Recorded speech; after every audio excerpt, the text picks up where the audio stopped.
Grand Canyon,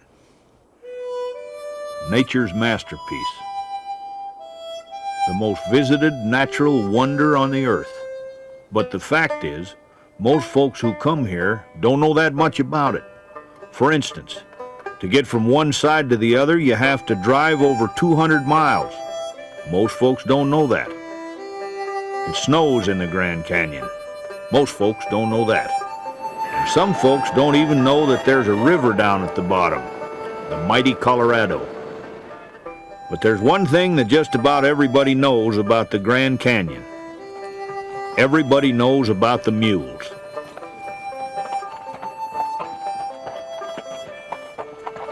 People have been riding mules into the Grand Canyon for almost a century. Dudes and wranglers and long-eared critters, taking a ride that hasn't changed much in all those years.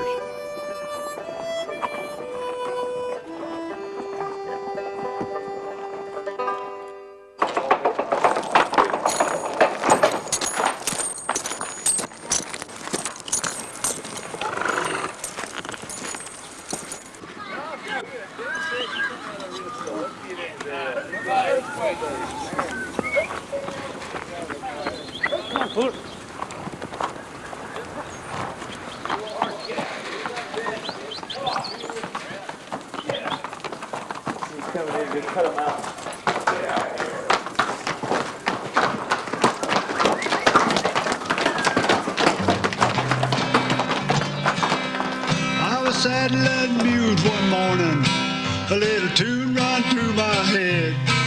Kept going around, around and around. This is what it said. All aboard for that bright angel trail. Now the boss man come a-tearing right up to the gate. Said I had to cut the bread for the luncheon, and I'm 20 minutes late. All aboard for that bright angel trail. Come on, you good people, and get your tickets out. We're riding for the river when you hear the trail boss shout. All aboard for that bright angel trail. Folks, it's not a pony ride at Disneyland. This is not a merry-go-round at the fair. This is a tough, hard trip for anybody. We stress two things today. Number one being safety. Number two is having a good time. We don't jeopardize one for the other. 95% of the safety aspect of this trip is a good, tight, compact group. I'd rather make you mad, I'd rather hurt your feelings, I'd rather spoil your vacation than get somebody hurt today. Now, a good, compact group is the key. There is an alternative. We call that a hiker around here, if you get my drift. If you're scared to death, get out of here. Go get your money back. If you can't spank that mule where your daddy spanked you, get out of here. Go get your money back. If you a little apprehensive, you in good company. So's everybody else. Please keep in mind this morning that these mules are going in that canyon because you want to go, not because they want to go. They've been there. Compact group, alternative walk. Have I stressed that enough this morning? On a lighter note this morning, now that I got the hard part out of the way, some of these mules tend to walk the edge. Don't worry about it. Ain't nothing you can do about it. We train them that way so you get a good view down there. That's okay, isn't it? One thing we don't like to see today is somebody riding like this. Don't lean away from the edge. I know that's hard. It's hard not to lean away from the edge. There's nothing but 600 foot of air between you and the ground. But them saddles are not nailed on. If you're leaned over here, the next thing you know, your saddle's leaned over here, and the next thing you know, you're rooting the trail up with your nose. I can't tell you the amount of paperwork involved in that. Sit up straight in your saddle, keep your mule up close to the mule in front of you, pay attention to what your guide says today. We'll try to show you a trip you never forget.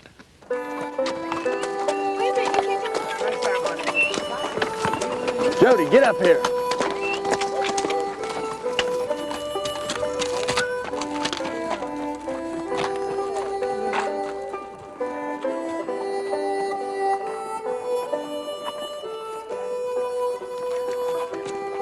Just about the first thing you see as you head down the Bright Angel Trail is the Kolb Studio.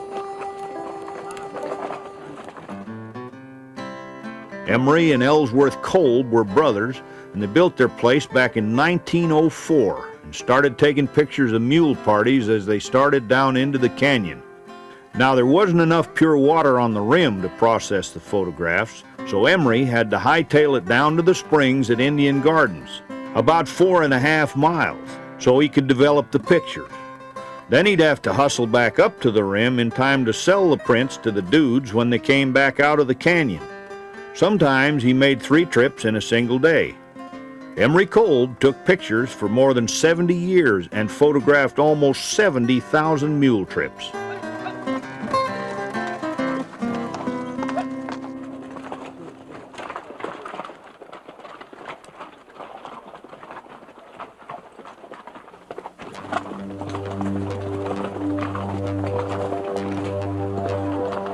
On the Bright Angel Trail, it doesn't take long for your mind to start working overtime. Do mules ever have a bad day? Was that a little slip just now? What if the lady in front of you faints? And why does your mule have to stay so close to the edge? Somewhere above you, a little rock skitters past, and in spite of yourself, you watch it bounce down into the chasm below.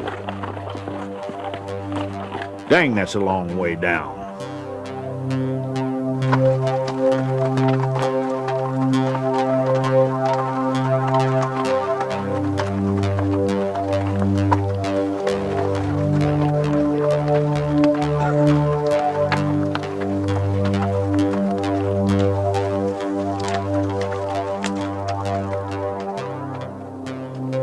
Now you're beginning to wonder how you can gracefully get out of this whole thing and hike back to the top. Just then, that lady in front of you, the one who's old enough to be your grandma, turns around and says, "Isn't this the most beautiful place you've ever seen?" And of course she's right. And then you remember that in all the years they've been running mule trips in the Grand Canyon, they've never lost a dude. Is that a little donkey that you're gonna put me on? No, lady, that's a mule from Missouri, and his name is John. All aboard for that Bright Angel Trail. What do you wear those funny shoes for, with the heels way under that way? Is it true what the ranger told us, that you cowboys eat hay? All aboard for that Bright Angel Trail. Okay, if you look right up in front of us, you'll see some Indian joins on that large rock. They're kind of a reddish color. These ancient pictographs testify to the long history of the Bright Angel Trail. It lies along the Bright Angel Fault, which creates a natural break in the cliffs and gives relatively easy access to the natural springs of Garden Creek, 3,500 feet below the rim.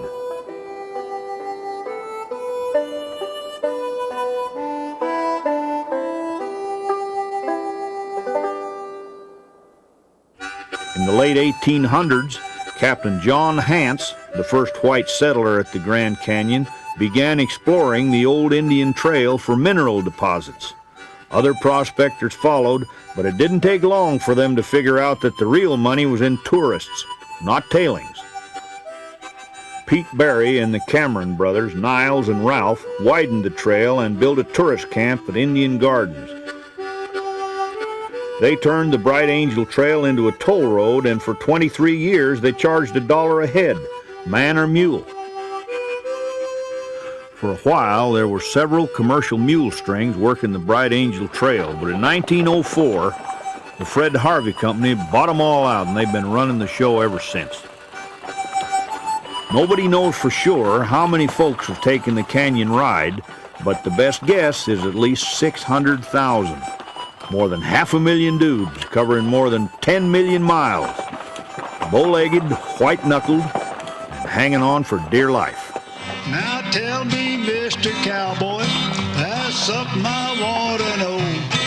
They say that mules don't have children, so where do little mules grow? All aboard for that Bright Angel Trail. The male jackass is called a jack, the female is called a jenny. In horses, it's called a mare and a stallion, being the female being the mare and the stallion being the male. Now the mammy was a filly, and the pappy was a jack. They'll take you down that long, long trail, and oh, they'll bring you back. When you cross for a mule, you cross a jack with a mare gives you a mule. If you cross the stallion with a jenny, you get a henny.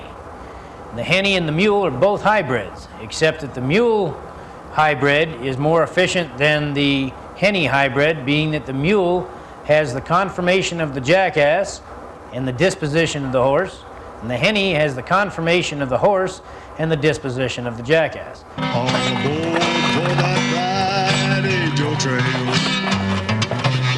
In horses, you have 64 chromosomes. In jackasses, you have 62. The mule and the henny both come up with 63. That's also part of the reason for the lack of reproduction.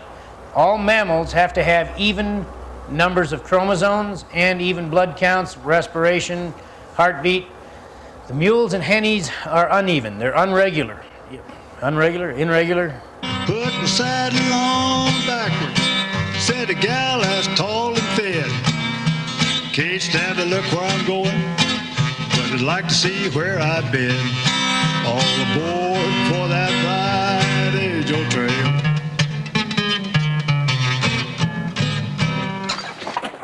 About midday, the trail can get mighty hot and dusty. You've only been riding for a few hours, but your stomach's starting to rumble, your throat's getting dry, and your tailbone's talking to you, loud and clear.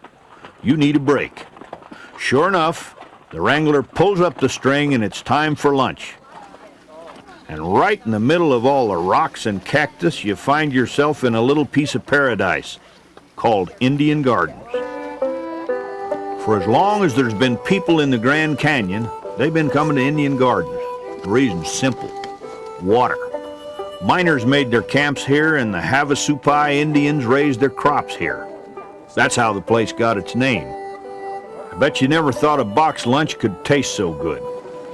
It's been that way for a long, long time, because every mule trip that ever rode the Bright Angel Trail has stopped at Indian Gardens.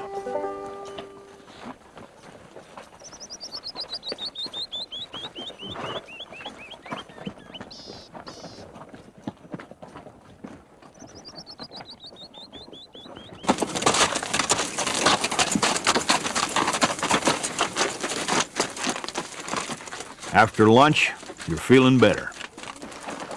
The trail seems a little cooler. The terrain is smooth, green, and peaceful. And you're thinking, this ride might not be so bad after all. So naturally then, it's time for the Devil's Corkscrew.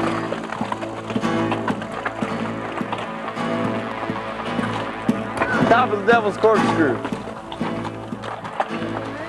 I think I'm gonna die. Not on my ride, you ain't. Sit up straight. Look straight forward. Okay, pull her head out.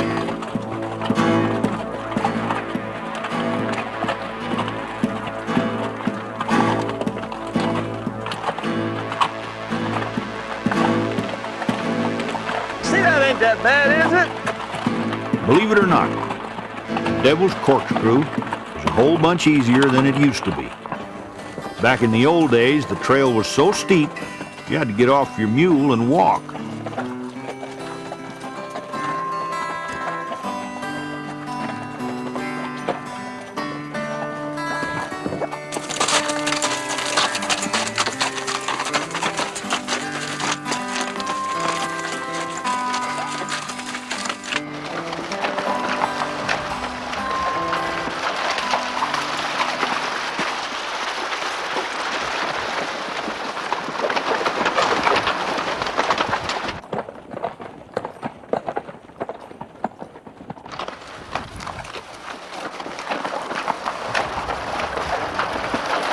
When you finally get far enough down into the canyon to get a good look at the river, you're riding on a trail that was chiseled right out of the granite walls.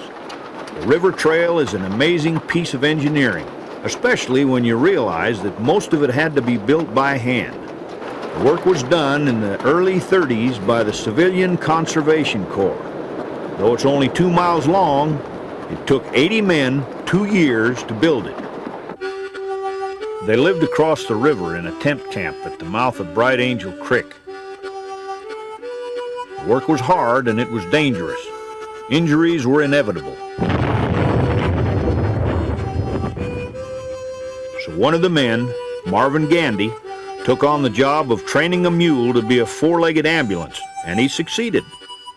It was a good thing because Marvin came down with an appendicitis and became the first man to be evacuated from the camp, carried out by the mule he'd trained.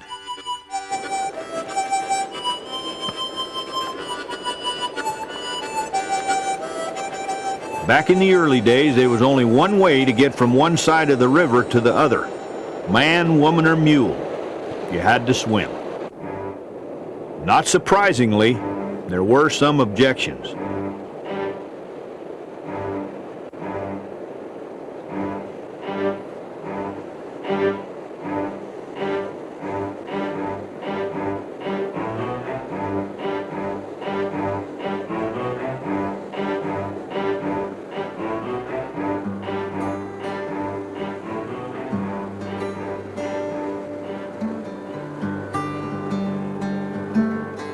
Then in 1903, David Rust and some other enterprising businessmen started the Grand Canyon Transportation Company, using mules. What else? They managed to haul the necessary material and equipment to build the Rust Cableway, which was completed in 1907. This contraption was slow and treacherous, but it beat getting wet. Then in 1921, a swinging bridge was constructed which allowed mules and their riders to walk across the river. Finally, in 1928, a rigid suspension bridge was built.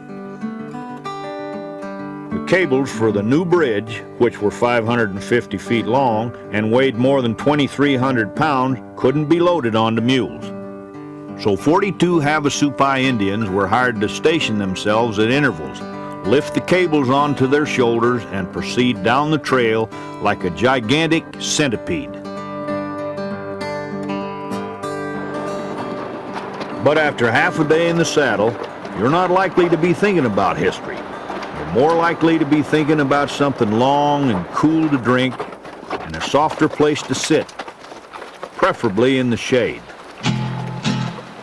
Oh, when my work is over on the ranch out on the plain, all I got to do is sit around.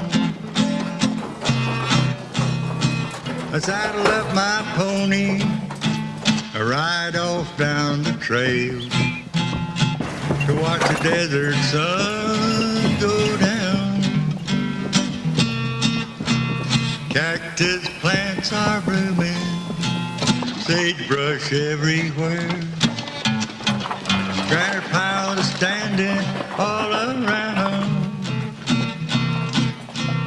Folks, to me that's heaven, to ride off down the trail when the desert sun goes down. David Rust, the same fellow who built the cableway across the river, established a hunting camp near the mouth of Bright Angel Creek. Fruit and shade trees were planted, an irrigation system was installed, and simple tent cabins were put up to accommodate early visitors. President Theodore Roosevelt came here in 1913, so naturally they changed the name to Roosevelt Camp. Then when the Grand Canyon National Park was designated in 1919, the Fred Harvey Company expanded the camp and gave it a new name, Phantom Ranch. Back in the 20s and 30s, Phantom Ranch became a very fashionable retreat.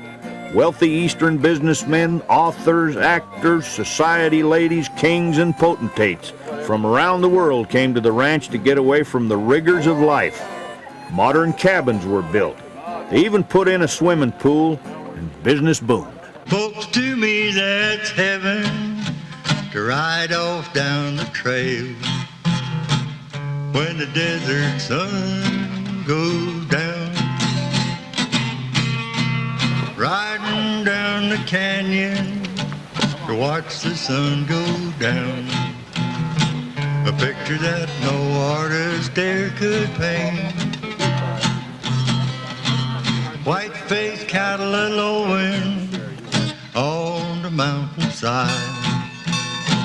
I hear a coyote whining for his mate. Cactus plants are blooming, sagebrush everywhere. Granite piles are standing all around. Folks, to me that's heaven, to ride off down the trail when the desert sun goes down.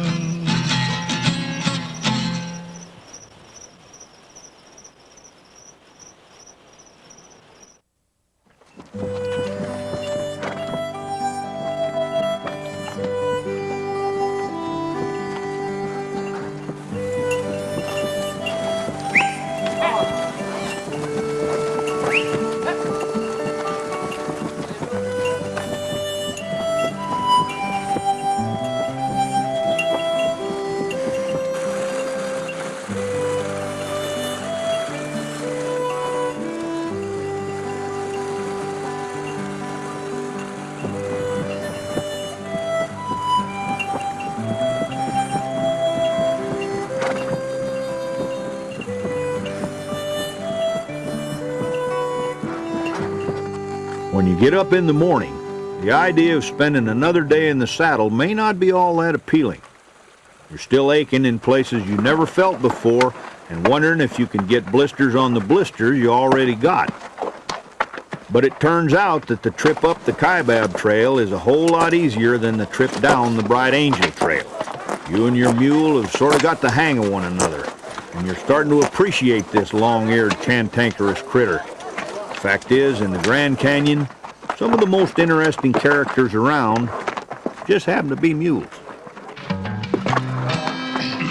the ways of affection are funny, but I guess that there's the old set rule about things that we find in this life to love. I fell in love with my mule. She's high-headed, big and so pretty. She always looks shiny and clean. Like a teacher in school, she bossed all the mules and acted the part of a queen. It was always my luck to be getting mules that had grown short and wide, till I kept on nagging, my boot heels were dragging, till they gave me old Vera to ride. That day the boss said sort of friendly, I know that you'll always be kind to Vera, the queen of the canyon, that trail-going mule of mine. While it's true that every Grand Canyon mule has its own peculiar personality, it's also true that not much around here would happen without them. Just about everything you find in the canyon that wasn't put there by nature most likely arrived by mule. Strong as an ox, sure-footed as a ballerina, and with the patience of Job. It's the mules who really do the hard work down here.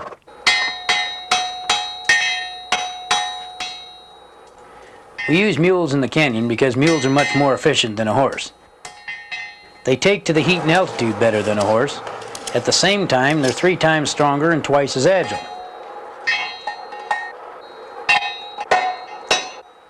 Because their eyes sit outside their skull like a jackass, the mule can see all 4 feet. So on those rough and narrow trails, he knows exactly where his feet are going.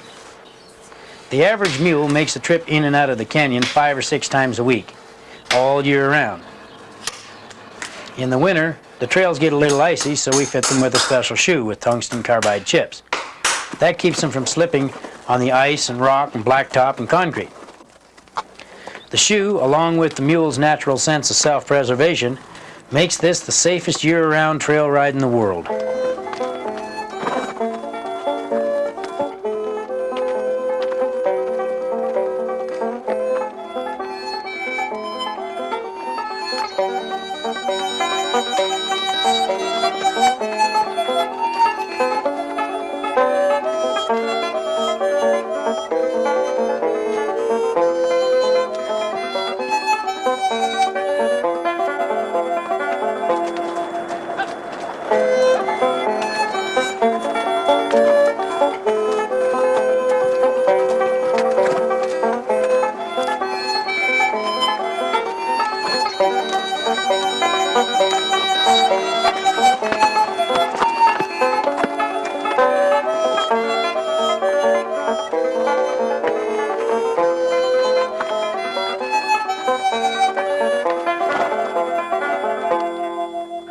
Whether you call them guides or wranglers or mule skinners or cowboys, the folks who lead the mule trips into the Grand Canyon are a pretty special breed. They know their business from top to bottom and back again. The job's pretty much the same as it's been from the beginning. Equal parts nature guide, camp counselor, social director, and trail boss. They can handle just about anything that comes their way. They know about the canyon, they know about the mules, they know about the dudes, and they know about a million stories. There was a young man took a bunch in down to Plateau Point, and that was when the burros were still here. And these burros came trotting up to the mules, and one of these mules took off after the burros. And in the process, this old gentleman fell off his mule. Well, his right leg hung in the stirrup. And as things began to progress there, the right leg tore off right at the hip. And this young man that was guiding the mule trip that day, needless to say, got very concerned in a hurry. And he went running back over thinking that he had tore this man's leg off at the hip, and come to find out the man had a wooden leg on. He rolled over and looked him in the face, said, don't worry about it. He says, I've got another one at the house. I'm hanging around over at the barn one day. This old boy comes up to me. Ron's riding a mule out there. I'm watching him. This old boy comes up to me. He's got this big belt buckle on, says Texas on it. I think, oh boy, what do we got here? He comes up and he says, young man, do you work here? And I said, yes, sir, I sure do. He said, wonder if you could help me come up with an answer to something I've been wondering about. Says, buddy of mine, I'm trying to figure out what the difference is between a Missouri mule and a Tennessee mule. I looked at him and I said, well, that sounded like pretty easy to me. I said, I'd say one's from Tennessee and one's from Missouri. He said, oh, bull. I said, you don't know what you're talking about. I said, well, okay, how about asking my boss? He's the man riding this mule. So Ron circles around there a couple times. I said, Ron, this old boy wants to know what the difference between a Tennessee mule and a Missouri mule is. Ron rides around and thinks about it, and he says, I'd say about 600 miles. This guy just walked off.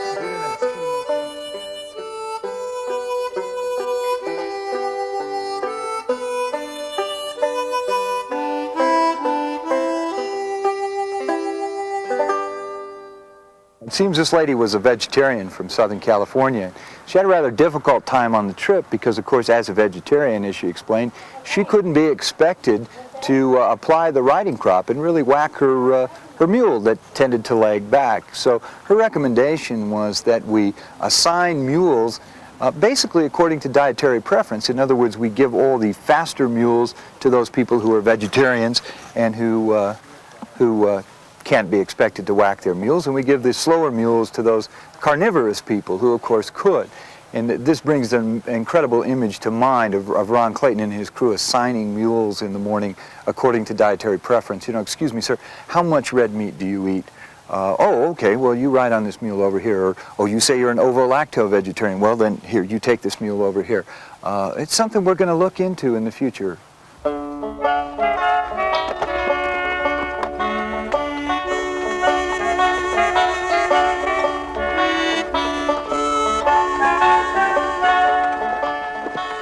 One time a few years ago when Gene Waldrop was still the boss here at the Mule Barn, and we were over there loading the dudes out, and Gene could be a little short-tempered with some of the dudes. So he was loading this very plump lady on the mule, and she sat on his hand. And the mule took off, and he was whipping him around there like a kite, and he's going, raise up, raise up. And nobody could ever, we were all just standing there laughing, and nobody could stop the mule to help him out.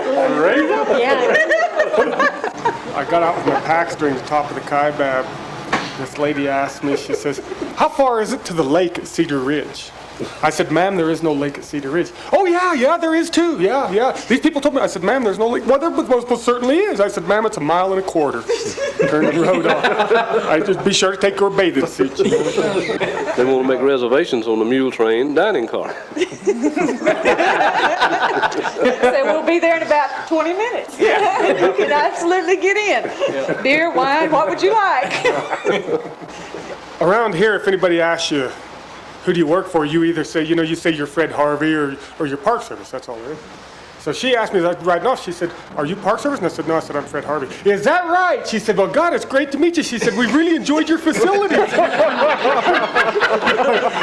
know, I got to last week. Oh, it was great. It was good. Yeah, exactly. He's packing on that kayak. I just met him the other day. This man really takes a part in his work here. He holds his age real well.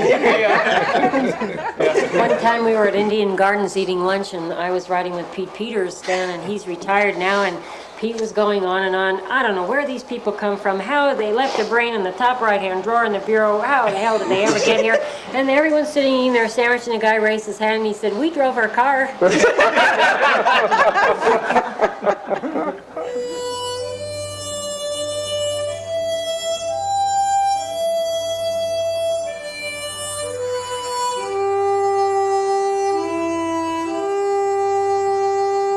As you begin the final leg of your climb to the rim, you discover the canyon has saved the best for last. You're already thinking about the memories you'll take home with you. Your aches and blisters don't matter so much now. You realize that time doesn't mean much in this place, and words, they mean even less.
Devil's Corkscrew, Jacob's Ladder, the Red and Whites, Skeleton Point, and finally it's the Chimney, the last switchback.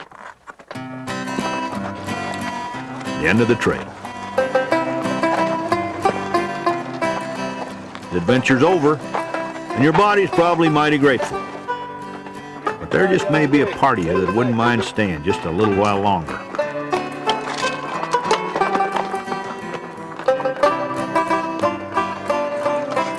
You ease out of the saddle and you say adios to your guide and to Jolene or Jasper or Miss Piggy. And you discover you got a little hitch in your get-along. It's worth it, though. Like the man said when you mounted up, you had a trip you'll never forget. And we all heard the 5 o'clock whistle. It sounded so sad and forlorn. A lady said, "Guide, is that the riverboat ride?" I said, "That is Gabriel's horn." That started the bunch into laughing, though the shivers they couldn't restrain. With soggy straw hats and sore where they sat, still they were glad that they came. Now that's about all of this story. She learned to pack dudes to a T. When she grows old, I hope that she's sold to no one but my boss and me. Somewhere there's a big grassy pasture with water and shade all the time. For Vera, the queen of the